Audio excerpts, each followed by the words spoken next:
Sud Radio, le débat du samedi. Et dans notre débat, on retrouve Arnaud Benedetti. Bonjour Arnaud. Bonjour. Professeur à la Sorbonne, rédacteur en chef de la revue politique et parlementaire et auteur de Chaos, essai sur les imaginaires des peuples aux éditions du CERF. Bonjour Corinne Tapiero. Bonjour. Conseillère d'arrondissement LR dans le 12e à Paris et on vous entend aussi beaucoup sur Sud Radio. Alors la question qu'on a posée à nos éditeurs depuis 7h du matin sur nos réseaux, pensez-vous que le nouveau gouvernement va changer la vie en vrai, entre guillemets, ce que je disais tout à l'heure, expression du président Macron, bon autant vous dire que ça a fait pas mal réagir nos auditeurs forcément, à 97% sans appel pour eux c'est non, et beaucoup de messages qui critiquent les formules de com du président Macron. Et j'aimerais justement qu'on revienne avec vous sur la forme et le choix des mots du président, qui a donc appelé ses ministres à changer la vie en vrai. Être ministre, ce n'est pas parler dans le poste, il faut être à la tâche, exigeant, exemplarité. Comment vous regardez ce choix des mots, Arnaud Benedetti? Bon, vous savez, c'est une formule. Ce sont des formules qui visent d'une certaine manière à masquer le peu de contenu de ce remaniement. Je crois que le président de la République a essayé ou essaye de relancer une machine gouvernementale qui apparaît pour une grande part encalminée. Ce que moi je constate, c'est que fondamentalement il y a une très grande indifférence de l'opinion quant à ce remaniement, voire un très grand scepticisme. Et il s'essaie finalement, par une forme de méthode couée communicante, de réactiver ce qui constituait un peu l'ADN du macronisme, c'est-à-dire une forme de volonté portée sur la réalisation de résultats concrets. Mais fondamentalement, le problème, c'est pas tellement la formule et sa communication, c'est encore une fois le sens de ce remaniement, qui, pour la plupart des observateurs, mais aussi des acteurs politiques, n'apparaît pas très, très clairement. C'est un remaniement d'attente, c'est un remaniement de transition. D'attente, de transition, ouais.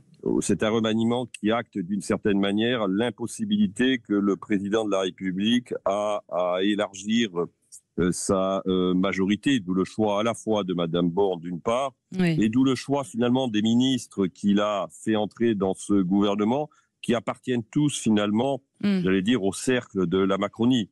Il n'y a aujourd'hui pas de prise à droite, notamment du côté à partir de ce remaniement. Et donc je crois que on est face à un président de la République qui essaye de gagner du temps, voilà, essentiellement. Ouais. Gagner du temps, remaniement d'attente et de transition, c'est votre sentiment aussi à vous, Corinne Tapiero? Oui, tout à fait. Ce qu'on a constaté, c'est qu'en fait, le président de la République a choisi une formule un petit peu qu'il veut nouvelle, c'est-à-dire de convoquer la presse au moment du Conseil des ministres, qui est quand même une première. Mais la difficulté, c'est qu'il n'a parlé qu'à ses ministres, il n'a pas parlé aux Français. Il leur a donné une feuille de route. À un certain moment, j'ai même cru que son discours avait été écrit par ChatGPT, tellement il était truffé de formules incroyablement inconsistantes et qui font effectivement assez jolies quand on pourrait les dire dans un poème. Mais on est loin de tout ça.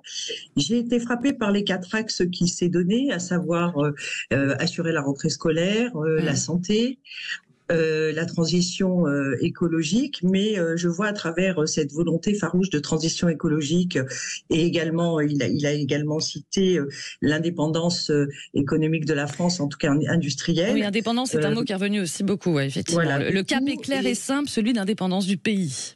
Ouais. L'indépendance du pays, écoutez, on en est loin. On vient de choisir un vaccin allemand pour la grippe aviaire, donc mais c'est pas très grave, c'est européen, on vous dira.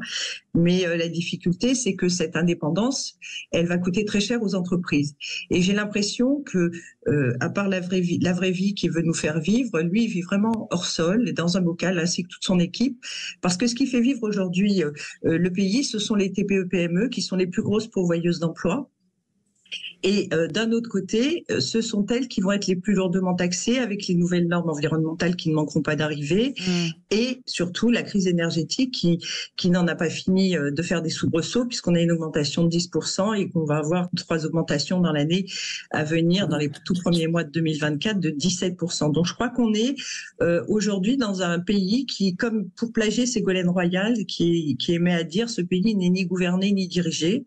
Et je suis très inquiète de voir que depuis 6 ans maintenant qu'il est au pouvoir, il n'est pas entrepris l'ombre d'une réforme qui nous annonce aujourd'hui. Arnaud Benedetti, c'est vrai qu'il s'est adressé plus à ses ministres qu'aux Français. On l'attendait notamment concernant les émeutes urbaines de début juillet. Il souhaite une réponse complète et profonde, laquelle je ne sais pas, en s'engageant à reconstruire les infrastructures détruites le plus rapidement possible, pour le citer. C'est une intervention tardive quand même sur le sujet là-dessus aussi, non ?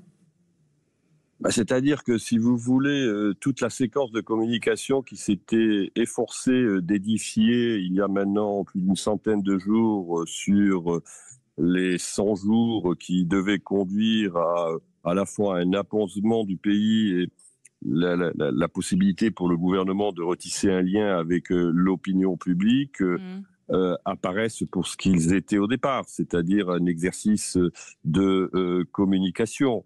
En fin de compte, il est aujourd'hui assez cornérisé. Il est cornérisé à la fois sur le plan de sa majorité, encore une fois, qu'il n'est pas parvenu à élargir. Il est cornérisé sur le fond de ses orientations politiques, puisque finalement, on ne voit pas son cap.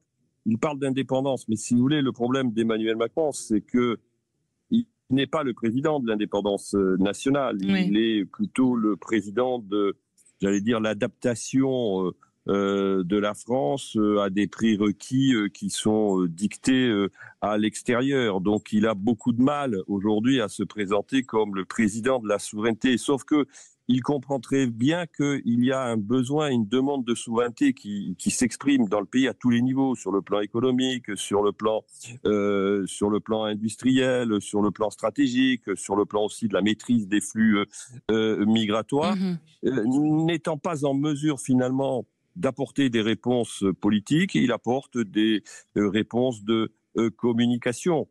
On voit bien que c'est totalement insuffisant et c'est ainsi que c'est perçu.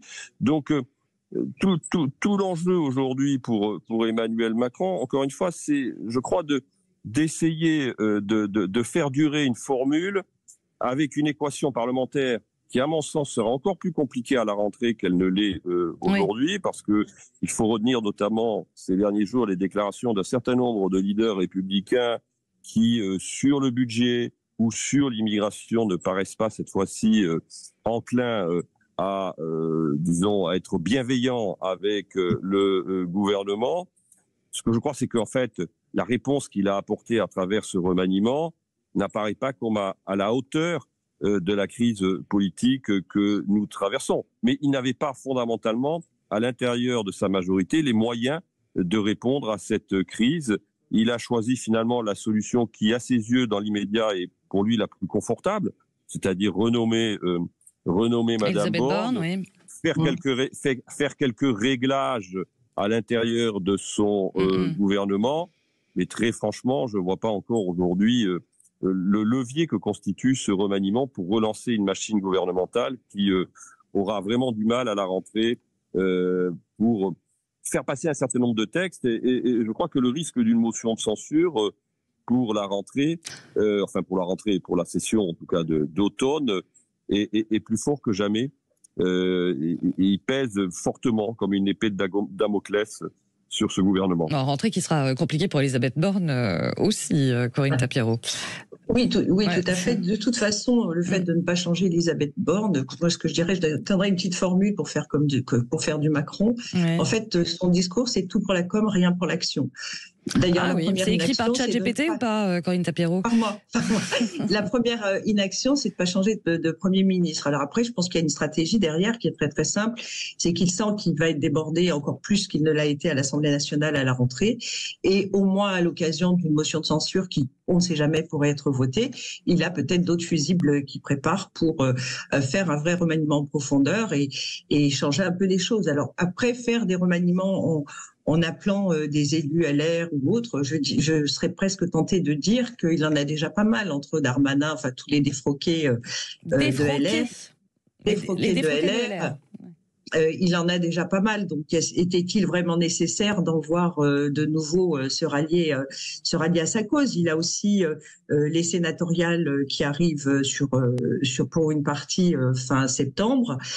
Contrairement au pari qu'il a fait, la Macronie ne s'est pas implantée de façon territoriale, de sorte qu'ils vont pas accroître leur nombre de sénateurs, à moins qu'il y en ait d'autres qui rejoignent les rangs de la Macronie. Mais sur leur nom et sur l'étiquette En Marche ou Renaissance, peu importe, ils ne seront pas pléthores. Donc c'est vrai que politiquement, il y a une véritable impasse, et l'impasse la plus dangereuse, c'est lui qui l'a induite, avec ni de gauche ni de droite, et le en même temps, ce qui fait qu'on a complètement tué le débat. Et dès lors qu'on n'est pas d'accord avec l'espèce de majorité un petit peu bénéouïste, on est immédiatement taxé de facho, ce qui a valu à différentes stations de radio et de télé d'être insulté par un ex-ministre. Voilà.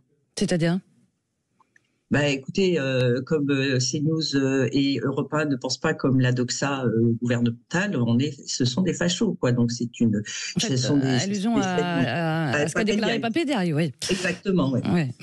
Exactement. Et celui dont on parle beaucoup d'ailleurs, juste dernière petite question, Arnaud Benedetti, c'est Gabriel Attal, d'ailleurs, en remplacement de Pape-Diaye, qui a déjà été en premier déplacement hier, dans les Yvelines, restaurer l'autorité au sein de l'école, le respect de l'autorité au sein de l'école. Autorité, respect, c'est des mots qui sont connotés aussi quand même. Arnaud Benedetti, pour terminer. Oui, il s'agit de montrer un infléchissement, voire une rupture par rapport au précédent ministre de l'Éducation nationale, dans un contexte qui est le contexte post-émeute, où le président de la République, qui regarde les sondages, bien évidemment, voit qu'il y a une demande d'autorité, de respect et de rétablissement de l'autorité qui est très fort dans l'opinion. Donc, son nouveau ministre de l'Éducation nationale, qui appartient d'ailleurs au noyau dur de la Macronie, ça en dit quelque chose finalement sur le fait qu'on a un resserrement de la Macronie sur son noyau historique. C'est ça que traduit finalement ce remaniement, vise d'une certaine manière à donner des gages à une opinion publique qui aujourd'hui est très inquiète en effet sur les questions d'autorité. Mais est-ce que c'est suffisant pour convaincre? J'en doute. Voilà. Merci beaucoup. Les gestes. Les gestes, voilà. Merci beaucoup Arnaud Benedetti. Merci Corinne Tapiero pour vos éclairages ce matin. Merci.